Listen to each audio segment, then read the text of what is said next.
A ausência de corpos e a redução muscular provavelmente agravaram a dor. Em resposta, Shane, que se gabou por telefone da prisão de ter chorado para a juíza, disse o seguinte: Eu sinto muito, muito mesmo por como Gavin foi tratado.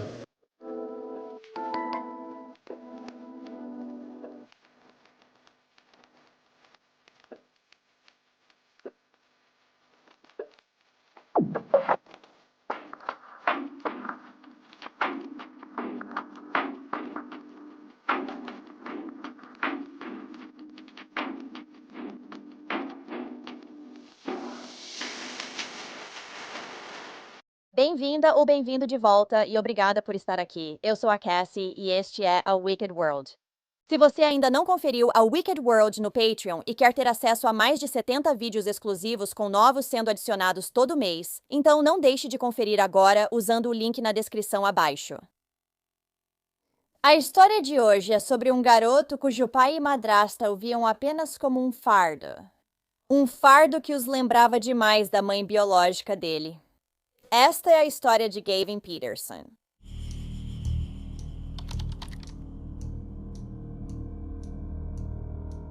Gavin Hansen Peterson nasceu em Ogden, Utah, no dia 5 de janeiro, filho de seus pais, Melanie e Shane Peterson. Ele era um menino feliz, inteligente, engraçado, gentil e curioso. Gavin gostava de ciência e de estudar o sistema solar. Ele preferia azul e gostava de jogar Pokémon no Nintendo Switch. Gavin também tinha 2 irmãos e uma irmã. Um dos irmãos de Gavin nasceu de um relacionamento que Shane teve depois de Melanie, já que o casal se separou quando Gavin tinha 1 ano. Então, quando o garotinho tinha 2 anos, em 2014, ele foi encontrado vagando do lado de fora de casa sem supervisão. Quando os policiais chegaram e entraram na casa, encontraram maconha em um cachimbo em uma prateleira, e Melanie foi acusada por isso. Meses depois, ela se declarou culpada por permitir que uma criança fosse exposta a drogas ilegais ou a apetrechos para uso de drogas e foi sentenciada à liberdade condicional. A mãe de Gavin levou a sério sua liberdade condicional, cumpriu o serviço comunitário e concluiu programas de saúde mental e de tratamento do abuso de substâncias. Em meados de 2015, ela tinha emprego estável e cumprira tudo o que o tribunal pediu. Mas, independentemente disso, a mãe nunca mais recuperaria a guarda legal de seus 3 filhos. Depois que foram tirados da mãe, Gavin e seus 2 irmãos mais velhos foram morar com o pai, Shane Peterson, e sua nova esposa, que se chamava Nicole Scott.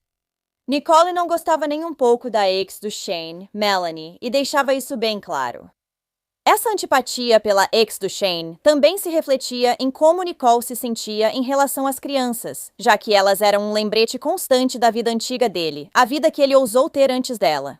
Agora, mesmo que Melanie nunca tenha recuperado a guarda dos filhos, ela ainda tinha direito a visitas com eles. Sempre que era a vez dela ficar com as crianças, Gavin corria até ela muito animado. Mas os 2 filhos mais velhos dela, Melanie e Tyler, nunca pareciam querer ver a mãe.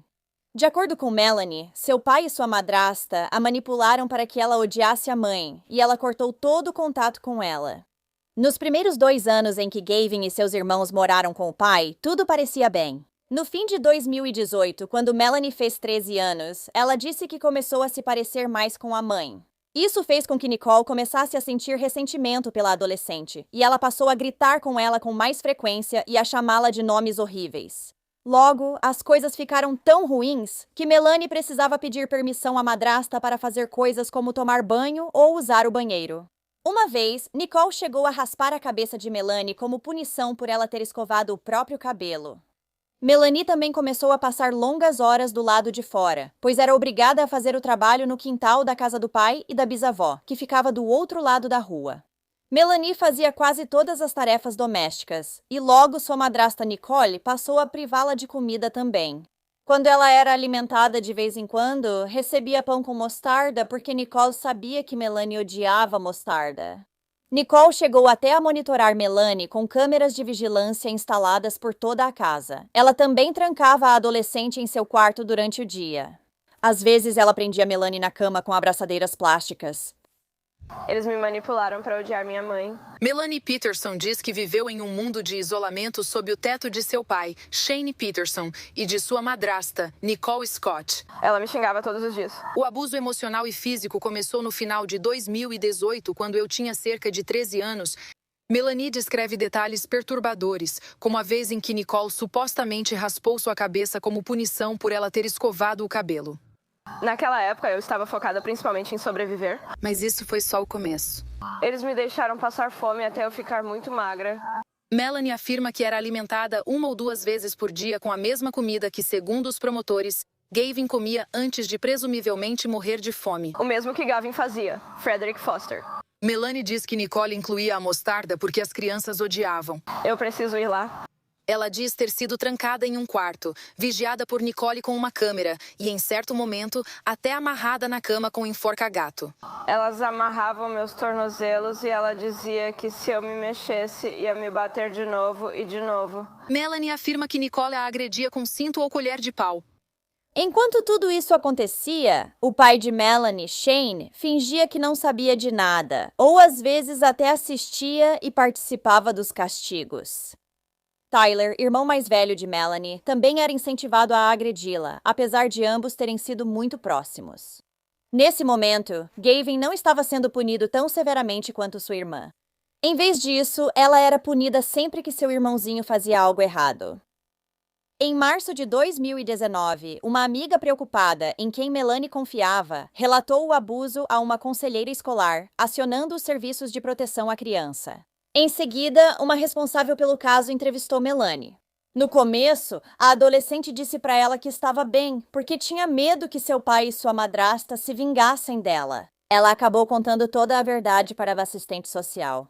Apesar de Melanie ter dito à responsável pelo caso que estava, abre aspas, morrendo de medo de voltar para casa, ela foi enviada de volta mesmo assim.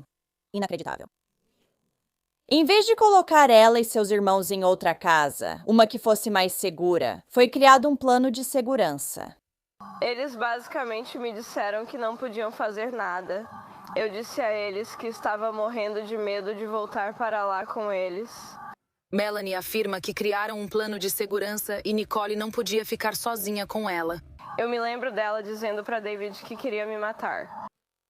Os serviços de proteção à criança decidiram que Melanie ficaria na casa da bisavó, do outro lado da rua, até Shane chegar do trabalho diariamente. Essa era, de alguma forma, a solução deles. Mas me diga como isso faz algum sentido, especialmente considerando que Shane é cúmplice de todos os abusos. Como o plano foi visto como solução pelos serviços de proteção à criança, o caso foi encerrado cerca de 1 mês depois. A partir daí, o maltrato de Nicole contra Melanie só piorou ainda mais, porque é claro que isso aconteceu. Em abril de 2019, a adolescente que decidiu que já tinha aguentado o suficiente fugiu de casa. Mas Shane e Nicole a encontraram andando perto de um posto de gasolina pouco tempo depois. Assim que ela entrou no carro com o pai e a madrasta, Nicole começou a estrangular Melanie. A adolescente disse que sentiu que ia morrer. Então, um dia em maio, Melanie estava do lado de fora fazendo alguns trabalhos no quintal quando, acidentalmente, passou por cima do aspersor com o cortador de grama e o quebrou. Ela ficou apavorada com o que poderia acontecer se Nicole soubesse. Naquele momento, sua madrasta cochilava, mas seu pai estava em casa e acordado. Ele mandou Melanie entrar no carro e ela achou que iam à loja de ferragens comprar um substituto. Mas, em vez disso, Shane levou Melanie para a casa da mãe dela e a deixou lá. A partir daquele dia, Melanie voltou a morar com Melanie. Assim que Melanie contou à mãe o que ocorria na casa de Shane, ela ligou para o número não emergencial do departamento do xerife do condado de Weber, e o caso foi encaminhado aos serviços de proteção à criança. Quando um detetive conversou depois com Melanie e Melanie, ele disse para a mãe que às vezes havia uma criação muito rígida, como a de Shane, e às vezes uma criação permissiva demais, como a dela. E que ele não podia simplesmente prender alguém por dar um corte de cabelo ruim, referindo-se à vez em que Nicole raspou a cabeça de Melanie. A funcionária do DCFS também disse para a mãe que não havia nada que pudesse ser feito porque não havia provas. Isso mesmo, tendo tirado uma foto de um hematoma do tamanho de uma bola de golfe na perna de Melanie, que ela disse ter sido causado por Nicole. Ao serem confrontados com as informações dos serviços de proteção à criança, Shane e Nicole alegaram que Melanie era instável e precisava ser vigiada constantemente por não ser confiável. Eles disseram que Nicole raspou a cabeça de Melanie porque seu cabelo cheirava a urina e não queriam que ela fosse zombada na escola. Então vocês não poderiam simplesmente, sei lá, ter lavado? Shane disse que levou Melanie de volta à casa da mãe porque ela era muito desafiadora e ressentia as regras impostas por ele. Shane disse que ela preferia morar com Melanie de qualquer jeito. Isso pareceu bastar para os serviços de proteção à criança na época, já que nada mais foi feito. Depois que Melanie soube como sua filha estava sendo tratada por Shane e Nicole, ela contratou uma advogada para tentar recuperar Gavin. Seu filho mais velho, Tyler, já era maior de idade. Melanie então recuperou seus direitos de visita com Gavin em novembro de 2019 e passou a ficar com ele em fins de semana alternados. Mas isso foi até o final de fevereiro de 2020, quando Nicole descobriu que Melanie havia tirado uma foto de Gavin para documentar os sinais de desnutrição que ela estava percebendo. Depois, Melanie afirmou que Nicole e Shane a acusaram falsamente aos serviços de proteção à criança. Eles disseram que ela estava tentando descumprir o acordo de custódia e colocar Gavin contra eles.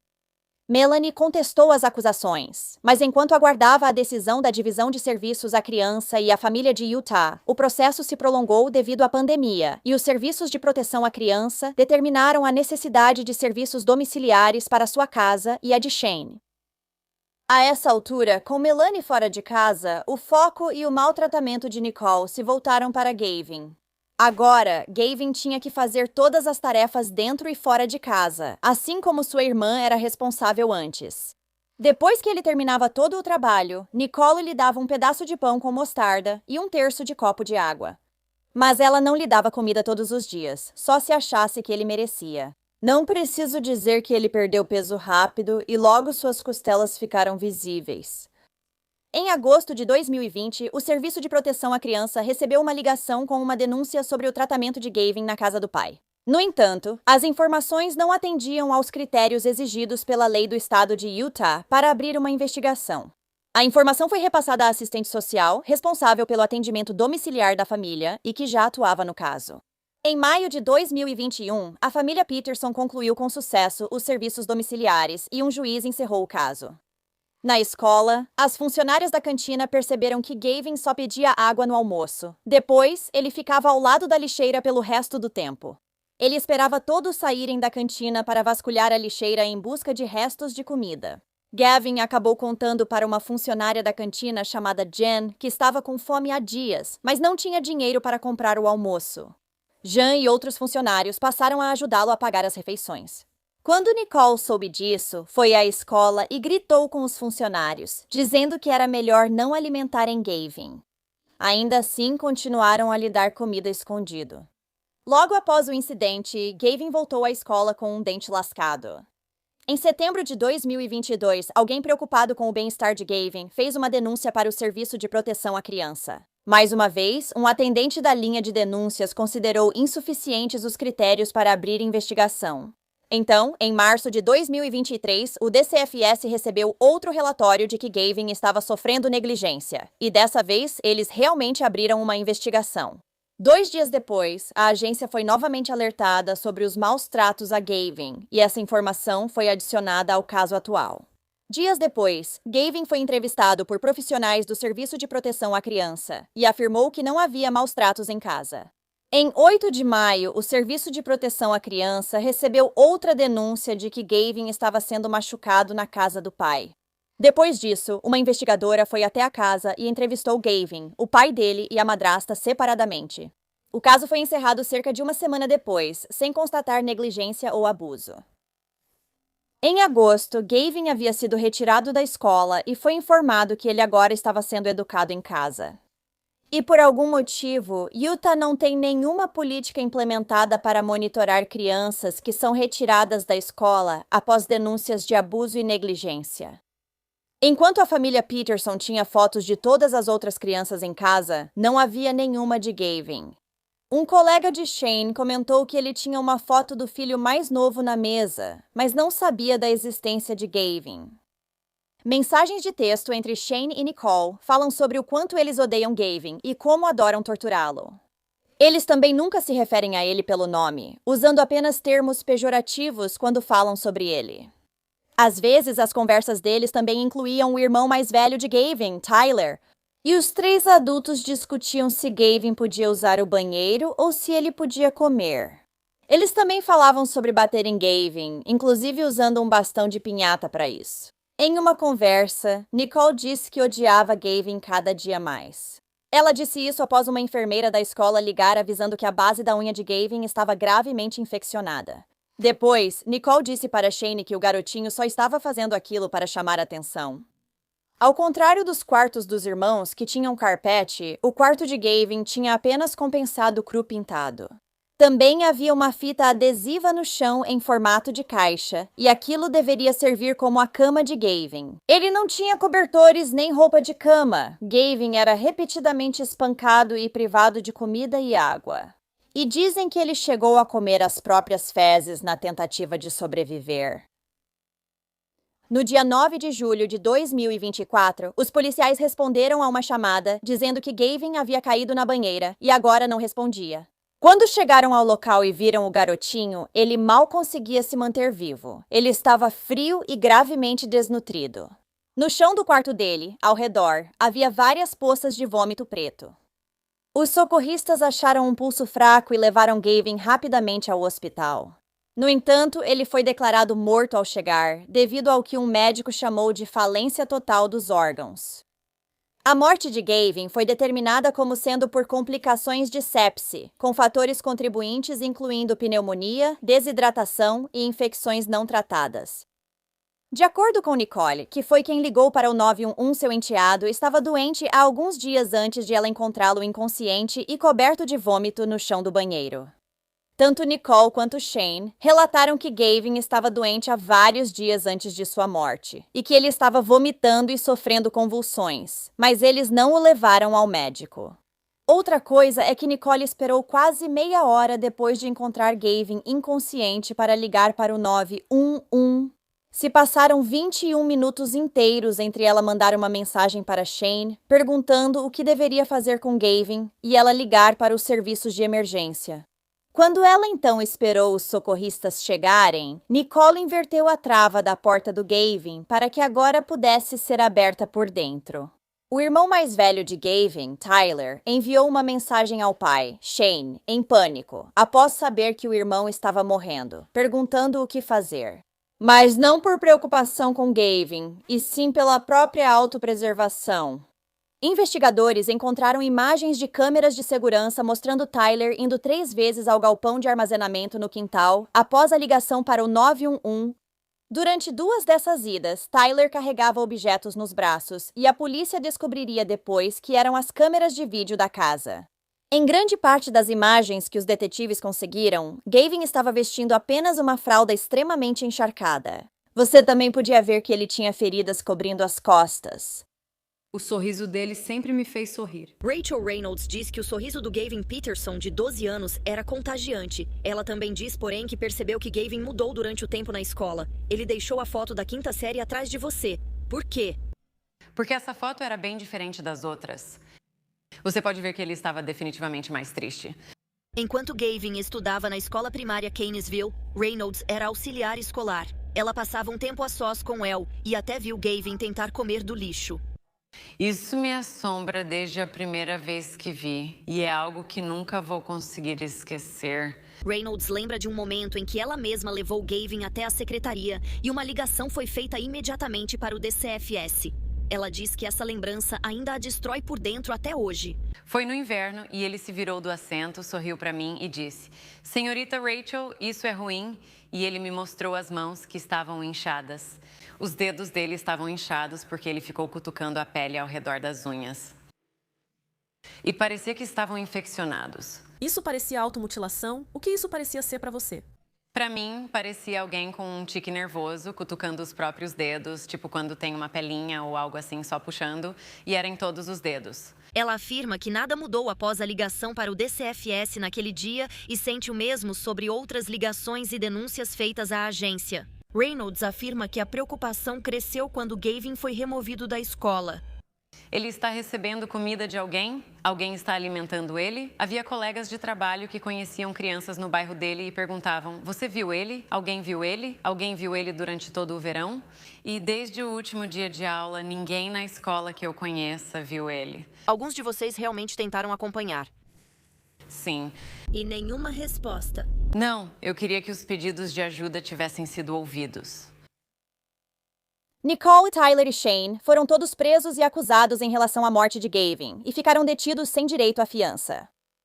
Em abril de 2025, Nicole se declarou culpada das acusações e foi condenada a cumprir uma pena de 15 anos à prisão perpétua por assassinato e 5 penas de 1 a 15 anos de prisão, sendo 3 por CA agravado e 2 por obstrução da justiça.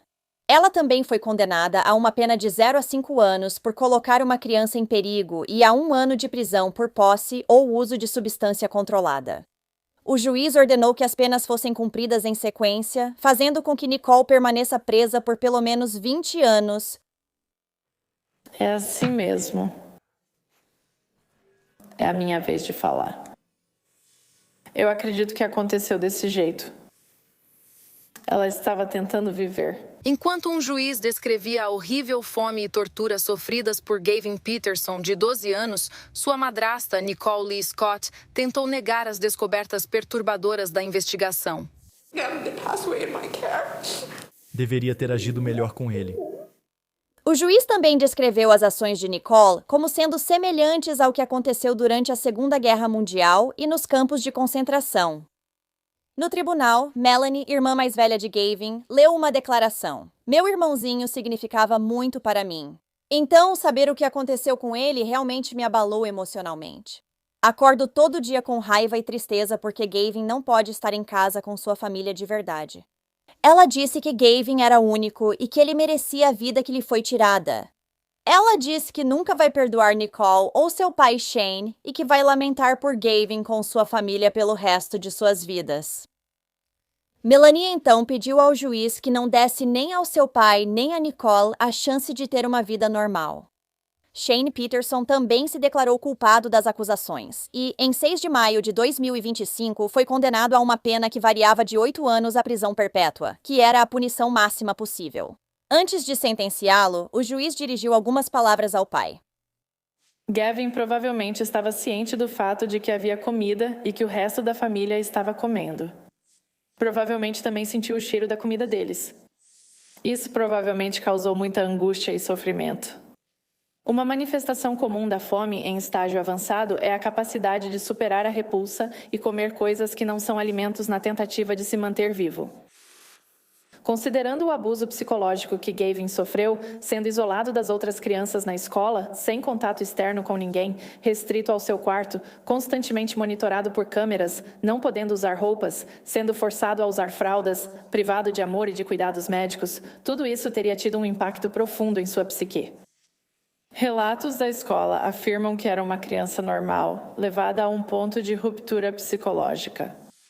Ele teria consciência do que estava acontecendo, entenderia que era errado e que os adultos em sua vida, em quem ele deveria poder confiar para tudo,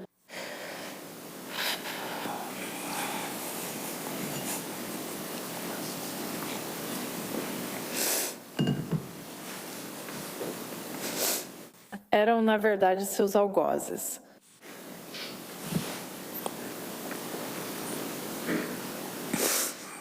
Não há dúvida de que Gavin experimentou dor física antes de sua morte. O corpo dele estava repleto de evidências de que ele foi espancado mais de uma vez. A redução da gordura corporal e dos músculos provavelmente agravou a dor.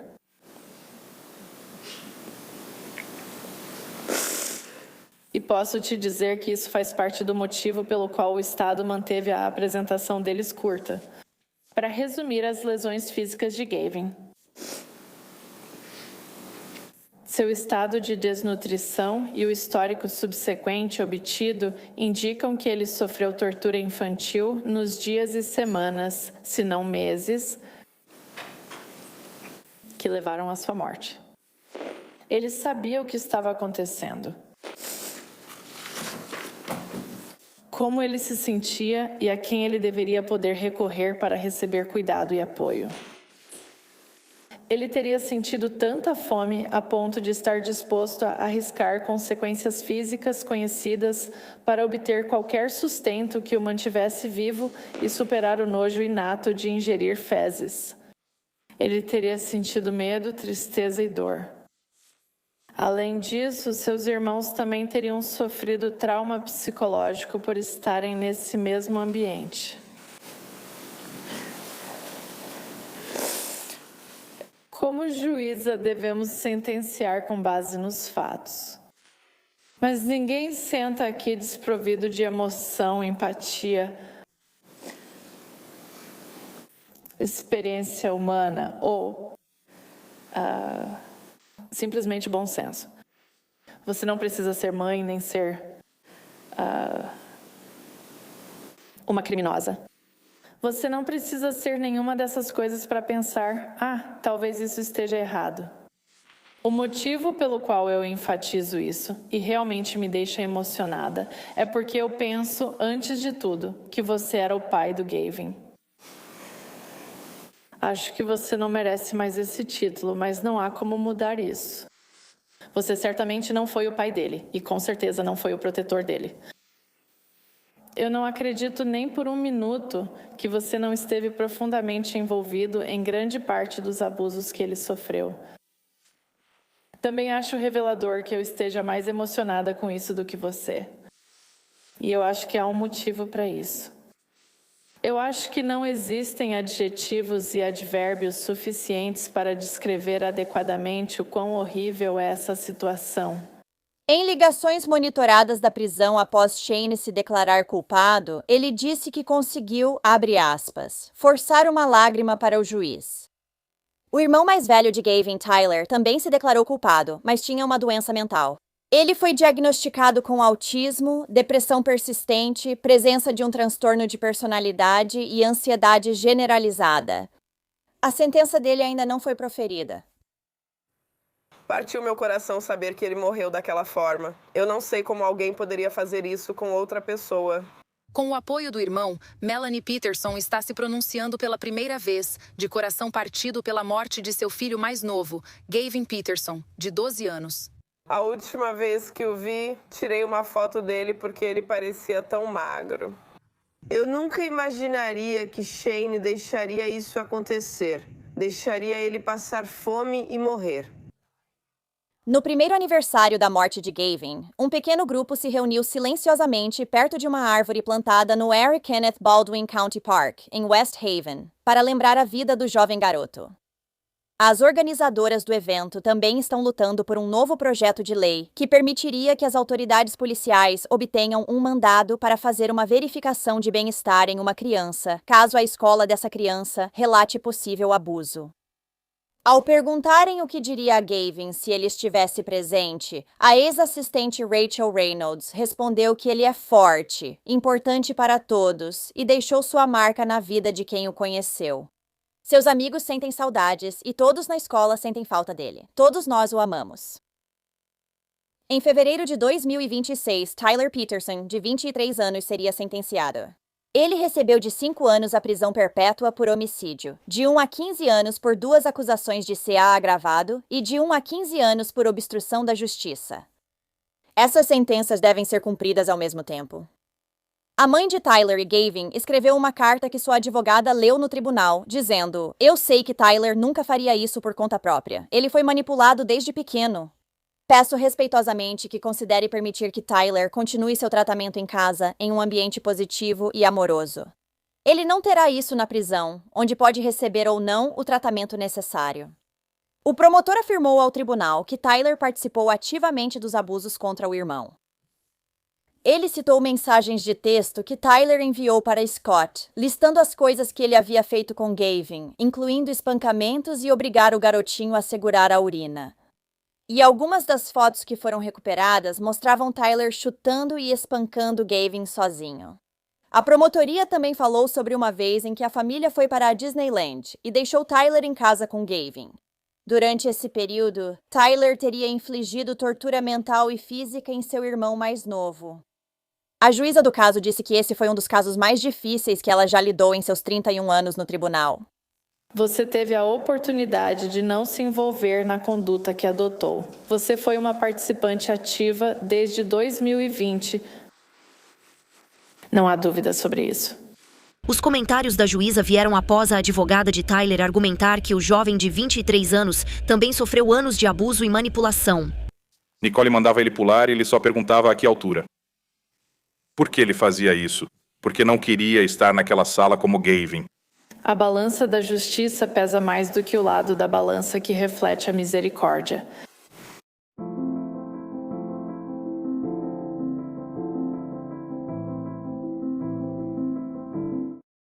Bem, obrigada por ouvirem a história de Gavin hoje. Eu não consigo acreditar que várias pessoas viram esse menino comendo do lixo e definhando aos poucos.